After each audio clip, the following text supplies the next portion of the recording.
रामजीलाल सुमन क्या अखिलेश यादव को उत्तर प्रदेश में चुनाव हराएंगे या फिर उनको कुछ फायदा दे जाएंगे? देखिए, अखिलेश यादव राणा सांगा के मुद्दे पर पहले डैमेज कंट्रोल के लिए यूटर्न लेने के मूड में थे। इसके लिए उन्होंने संकेत भी दिए थे, पर सांसद रामजीलाल सुमन के घर करनी सेना के पहुंचने के बाद उन्हें आपदा में अवसर दिखने लगा। उसके बाद अखिलेश यादव के तेवर बदल गए। उत्तर प्रदेश की राजनीति में अखिलेश यादव ने भाजपा से आर पार करने का उनको एक मुद्दा मिल गया है। राजपूत राणा सांगा पर सपा सांसद रामजीलाल सुमन की विवादित टिप्पणी के बाद शुरू हुए सियासी घमासान में उन्हें 2027 के चुनावों की चाबी नजर आ रही है। उत्तर प्रदेश में सपा सांसद रामजीलाल सुमन के घर पर करनी सेना के लोगों द्वारा किए गए घेराव को राजपूत बनाम दलित बनाने की कोशिश हो रही है।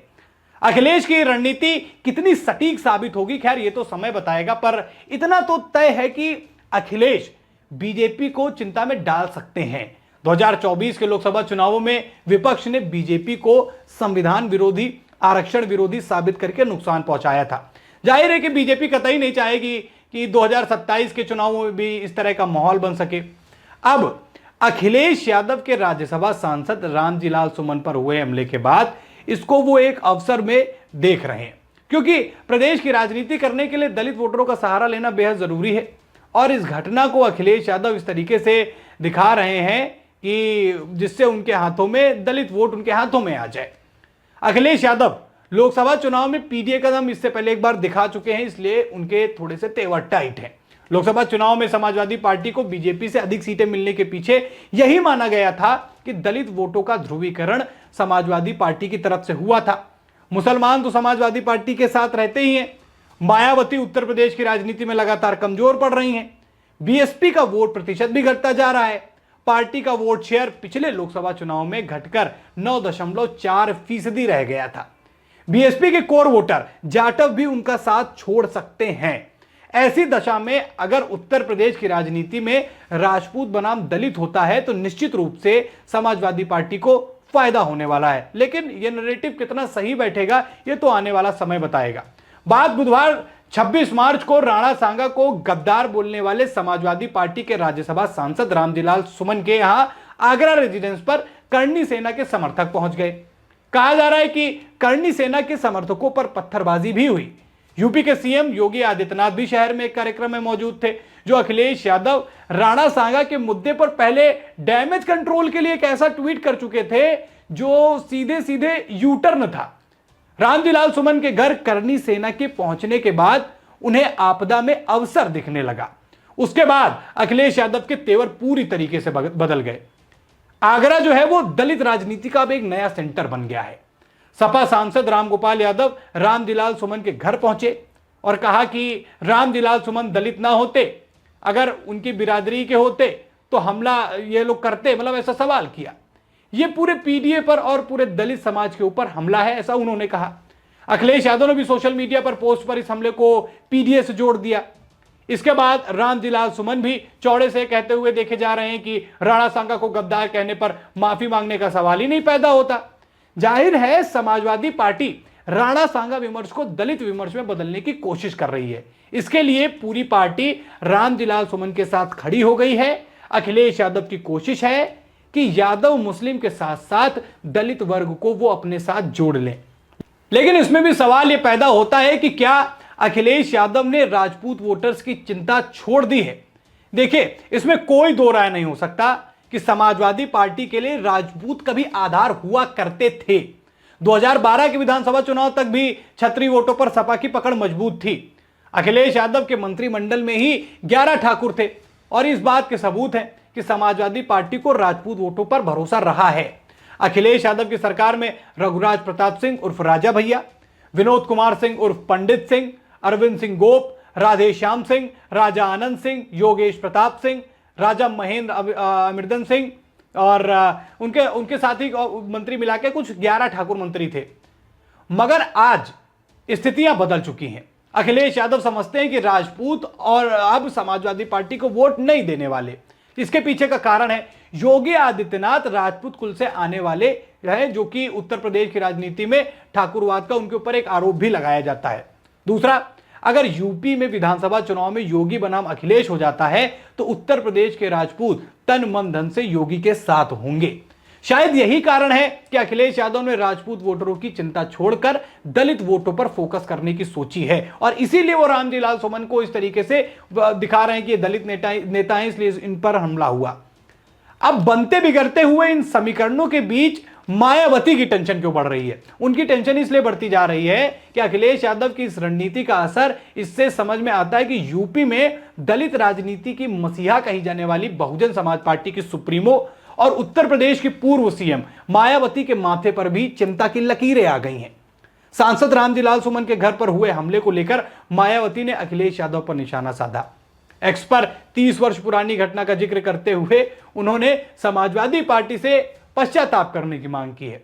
मायावती ने लिखा कि आगरा की हुई घटना के साथ साथ सपा मुखिया अखिलेश यादव को इनकी सरकार में 2 जून 1995 को लखनऊ गेस्ट हाउस कांड में इस पार्टी द्वारा मेरे ऊपर कराया गया जानलेवा हमला भी इनको जरूर याद कर लेना चाहिए और इसका पश्चाताप भी करना जरूर चाहिए।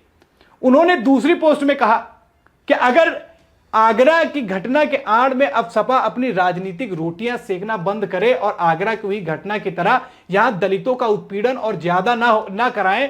उन्होंने लिखा कि सपा अपने राजनीतिक लाभ के लिए अपने दलित नेताओं को आगे करके जो घिनौनी राजनीति कर रही है, अर्थात उनको नुकसान पहुंचाने में लगी है, यह उचित नहीं है। दलितों को इनके सभी हथकंडों से सावधान रहना चाहिए।